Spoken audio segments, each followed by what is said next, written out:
Happy New Year and welcome to the January housing market update, where we will go over a few changes that have happened here in Huntington, West Virginia. This month, we got a bump up in local inventory and a bump down on the national average for interest rates. After that, I'm going to go over the latest Old Colony Huntington listings.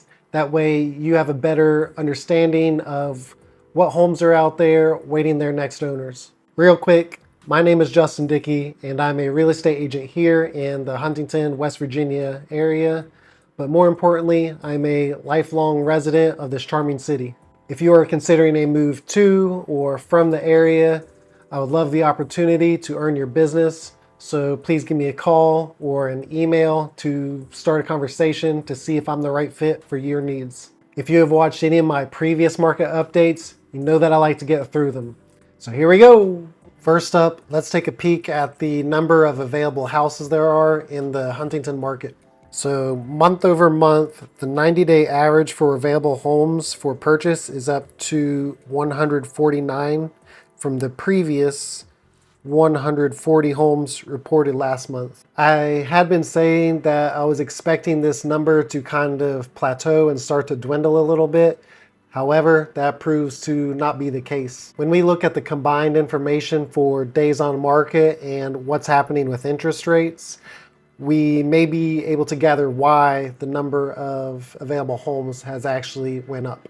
Speaking of days on the market, the 90-day average has risen to 53 days from last month where it was at 47 days. It was expected to see this number rise as we are now in the winter months where a lot of home buyers are hibernating. While the days on market number has risen, under 2 months to get your home sold is still acceptable. According to Alto's research here, the 90-day average for median listing prices has remained flat at $133,000. But I'm also interested in seeing what homes sold for, so I'm actually going to switch my sources to Realtor's Property Resource for that data. I don't necessarily like reporting stats from different sources in this manner because they end up gathering their data in different ways, but this was kind of a spur of the moment decision. I just wanted to show here that RPR, which is the Realtor's Property Resource, here for the month of December, their median sold price was $152,000, and that is a 8 to 9% increase month over month. You can see here some differences in the data. They have median days in RPR as 24 days, and what I gather is they count days on the market as until there's an accepted offer, whereas Alto's research most likely counts their days on the market until the deal actually closes. We show here that in December, the month of inventory was under 3 months.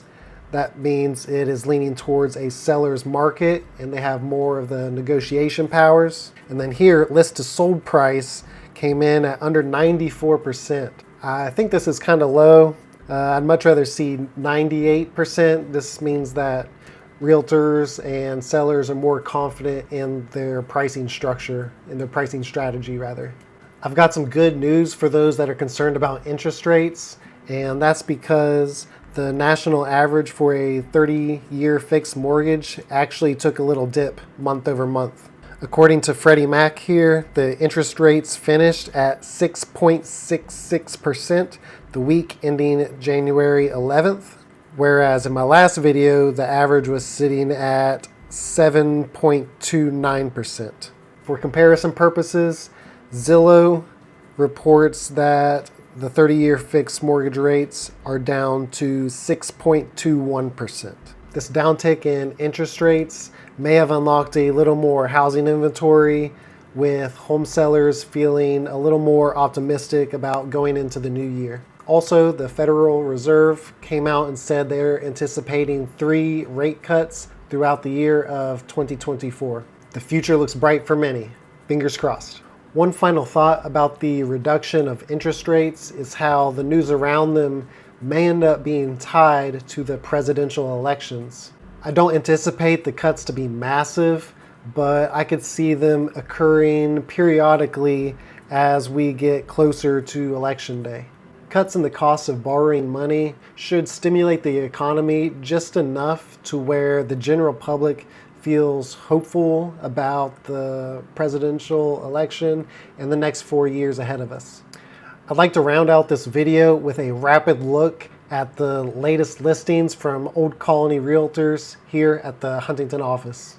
Again, this is going to be a very quick overview. I'll just show a few pictures of each ones and kind of talk about them as a whole. I will leave links to all the listings in the description below, so if something catches your eye, go and check that out. If you need a private showing for any of the West Virginia listings, feel free to contact me. I'll set you up with a showing. So at the time of recording, there are now 10 active listings from our office that have hit the market within the past 30 days. Of them, one is a condo, this one right here that I'm showing, while all the others are detached homes. They offer good living in a few different locations, such as Huntington, Barboursville, Hurricane, Ona, Milton, and even across the bridge into Ohio with our Chesapeake and Proctorville friends. 6 of the properties are 3-bedroom and the other 4 are 4-bedroom homes. All of them have at least 2 bathrooms, except one loaner with only 1.5. The price range for these homes is roughly $70,000 to just under $400,000, and the median is priced at $230,000. If you are wanting a decent chunk of land, know that only one property has about 2 acres to it, while the other 9 are all less than half-acre lots. I'm just quickly going through a few of the photos here. Again, if you want to see any of them, the links are down below. And I've actually been in most of these houses. I can't say too much yet, but I know that more listings are on the way. Maybe something around East Pea Ridge or Ritter Park, or maybe even one in Proctorville, Ohio. Stay tuned. I hope this overview of the market stats proved to be helpful, or maybe you found a new property that fits your needs. I am open to feedback for this market update style video, so let me know what you would rather see covered or maybe something even eliminated. Just leave a comment down below on what you think. Don't forget to like the video and subscribe to help the channel grow and give me motivation to continue. I'll be uploading more community tours, property tours, and market updates for your entertainment and informational needs. Until then, I'll catch you in the next one. Cheers.